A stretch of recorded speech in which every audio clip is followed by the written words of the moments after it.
The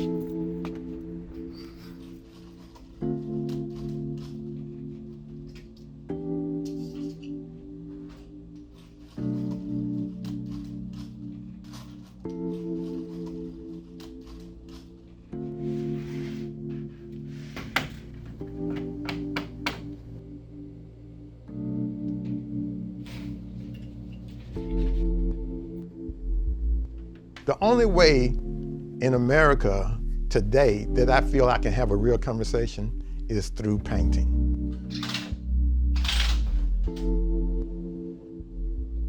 Living in the South, I think there's a certain way the culture and everything, has informed my way of thinking.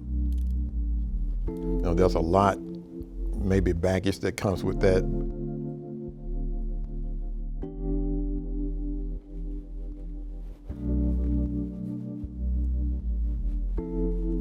My father's from Georgia. My mother's from Alabama. They met here in Chattanooga. And so we would visit my grandmother and grandfather in Waverly, Alabama. It's deep South Alabama. And the quilt making and the talk about spirits and ghosts and things like that, all that informs my work.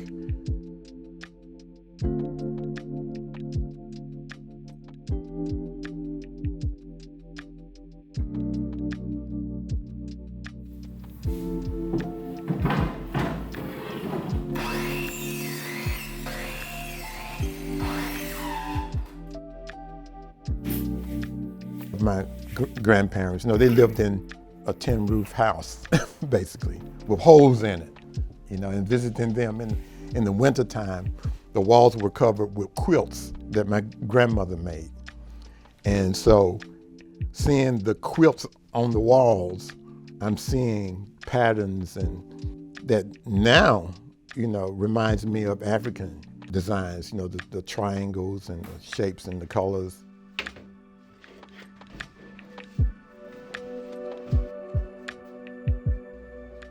The idea of that, being sort of like encased in quilts or encased in blood memory, if you will, encased in designs and colors, encased, being protected by art.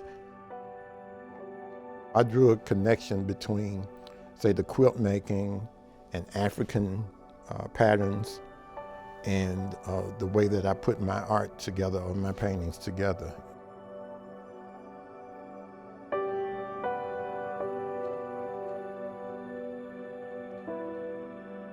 There's power in images, no doubt about it.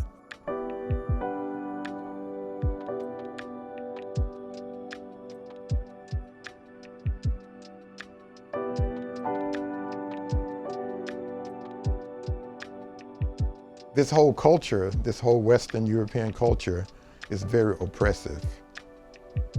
And not only in physical ways have I been oppressed or accosted in my life as a black person, but just the whole psyche, the imagery on television, news media, billboards, magazines, it's all oppressive.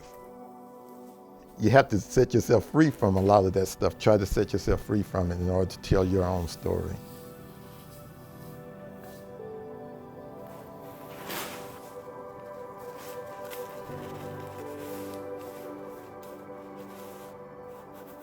In my practice, what I want to do is I ask myself the question, what type of artwork would I be doing if there had not been slavery of black people?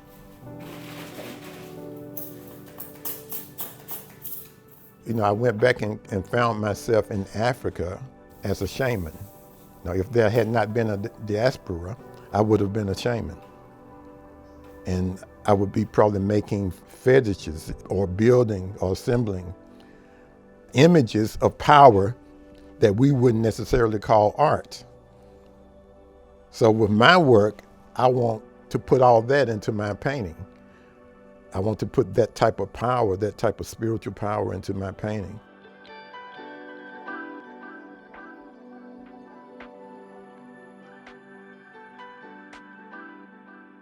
And so I take that artistic privilege and liberty to create the history that I want to portray in order to start a conversation that I need to start with the viewer.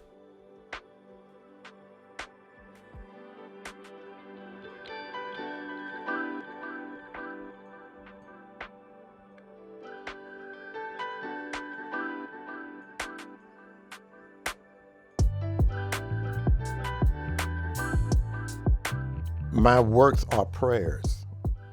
They are very long, drawn out prayers. So the energy that I'm putting into the art is all about healing and deliverance. And that's what my entire life is about.